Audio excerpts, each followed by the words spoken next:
ba wata tangarda da za a samu kin gane. Wato Jamila ina gaya miki wani abu da baki sani ba. A wannan sabgar ke ma kin samu gamo da kasawa ne.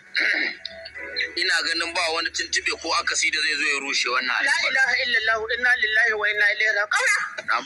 Kaura ka koma salame. Kai da ka saba fada da zaki.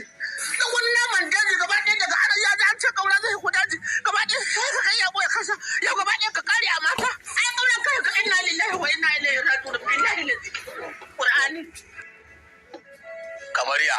To ni gaskiya ina da wata problem guda ɗaya, ina da wani misunderstanding kin gane ya jiya.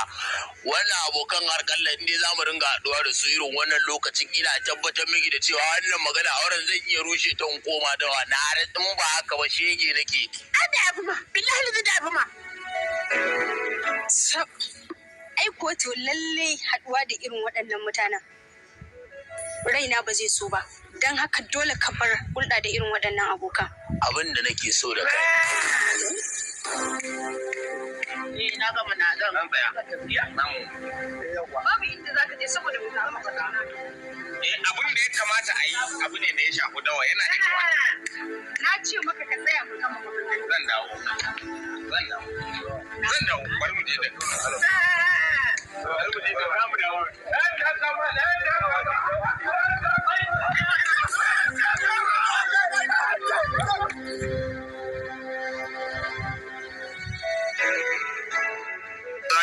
Zaki mangoro ya fi alewa muguwa balle sukari ɗan ɗaran.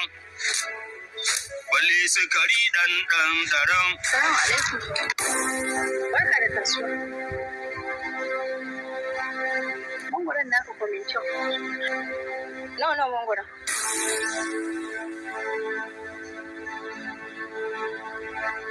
Na ce nawa mangoron? Gaskiya ni ba na yin ciniki da mata. Yawwa. Babanmu ta yi Allah wajen akan in dai na ciniki da mata ta tsine. Don haka idan kina da miji ko dan uwa ko kani ki turo shi mu yi ciniki da shi. Yawwa. Kai ko ban Allah me na maka da har ba za ka siya min da kayanka ba. Ba ki mun komai ba, haram. Giya gidan liman na haramta wa kaina hakan ne.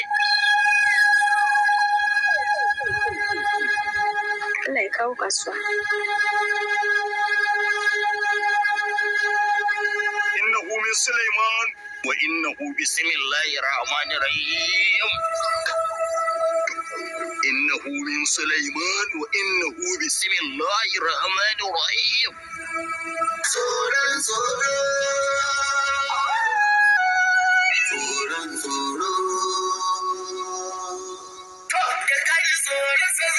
Saka maka tsoron tsoro ga kai shayi sai saka maka dama wajen kadanci. Maganar ta ni da kai ce ko za a iya yin ta gaban kowa? A ta ni da kai ce. Bajiyo.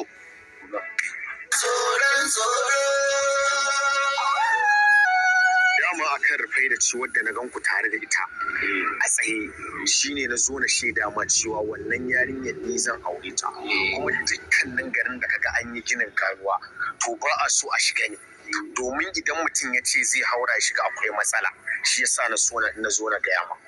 To wannan al'amari ne na Allah ya sanya alheri ya kamata mu faɗa to ni ma amma ina da wani abu da zan gaya maka ka gane wannan yarinyar maganar da ake idan Allah ya bamu yawan kwana mun wuce yau mun kai gobe to saura kwana uku a wuri na da ita. Wai ita ne? Saboda haka ina gayawa ne ba ya dan wannan ba ya dan ka je ka dora gaba ba ni nan kawai ya kamata a ce na baka goron gayyata ma saboda dai mu nan yan unguwa ɗaya ne mun zama ɗaya inda ma zan iya ce maka dan uwa na ka gane. To amma na kula gaba ɗaya kai ma ka shigo layin yan bakin ciki wayanda ba sa son ci gaba na a wannan al'amarin. Ya ka ce gaya min wannan magana ni da ni zan aure ta. Ni kuma na faɗa maka ne saboda ba ni da dan aiken da zan aika ma bayan ni na faɗa saboda ni wannan abun murnar wani abu ne ba wanda wai zan boye shi a wani guri yau wani tatto baya wani abu ga gari ina wani dole sai na tattona na gaya a duniya ko kaza ni ba wannan satin ba ta kai da tona cikin al'amari na ba. Saboda haka ni abin da ma yasa na daddagawa kafa ka zo min da wannan serious issue din ka gane wannan serious issue din da ka zo min da shi da ba dan dan goma bane kai in ba sai na faide ka ba shege nake ki amma normal a ci gaba da zuwa rafi, wata rana tulu zai fashe. Kuma mun canja filin zuwa mu yi ajo din harkan nan a filin kofar gidanku za mu yi dan dan bakin ciki ya mutu, dan na san ma ba kai kane ne mai wannan ra'ayin ba cikin gidan kuma ciwo. Allah mu sashi. Tsoron tsoro